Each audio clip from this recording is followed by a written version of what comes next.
ETF, exchange traded fund. நேம்ல இருக்கிற அதே மீனிங் தான். எக்ஸ்சேஞ்சில ட்ரேட் ஆகக்கூடிய ஒரு ஃபண்ட். இது யார் லான்ச் பண்றாங்க?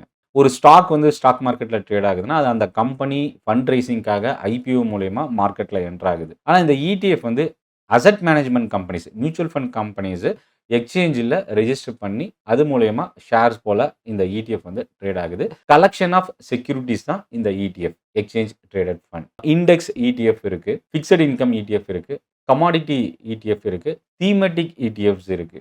செக்டார் பேஸ்டு இடிஎஃப்ஸ் கூட அவைலபிள் இருக்கு. ஸோ இப்போ இந்த இடிஎஃப்ல என்ன பெனிஃபிட்? ஒரு ஸ்டாக்கை வாங்கி விற்கிற மாதிரி ஈஸியாக வாங்கி விற்கலாம். டிரான்ஸ்பரன்சி, அந்த என்ன இடிஎஃப் வாங்குறீங்களோ அந்த இடிஎஃப்ல என்னென்ன ஸ்டாக் இருக்கு, அதோட வெயிட்டேஜ் என்னன்றதை ஈஸியாக தெரிஞ்சுக்கலாம். ரிஸ்க் என்ன அப்படின்னா லிக்விடிட்டி. ஸோ ஒரு சில இடிஎஃப் வந்து இல்லிக்விடாக ட்ரேட் ஆகிட்டு இருக்கு, ரொம்ப வால்யூம் குறைவாக ட்ரேட் ஆகுது. ஸோ அப்போ அந்த பை அண்ட் செல்ல இருக்கிற அந்த கேப் வந்து பார்த்தீங்கன்னா, நமக்கு ரிஸ்க் இருக்க வாய்ப்பு இருக்கு. ஸோ இந்த வீடியோ பத்தின இடிஎஃப் பத்தின உங்களோட ஃபீட்பேக் நீங்க கமெண்ட்ல போஸ்ட் பண்ணலாம். இந்த நியூஸ் உங்களுக்கு யூஸ்ஃபுல்லா இருந்ததுன்னா, உங்க ஃப்ரெண்ட்ஸுக்கும் ஷேர் பண்ணுங்க. நன்றி, வணக்கம்.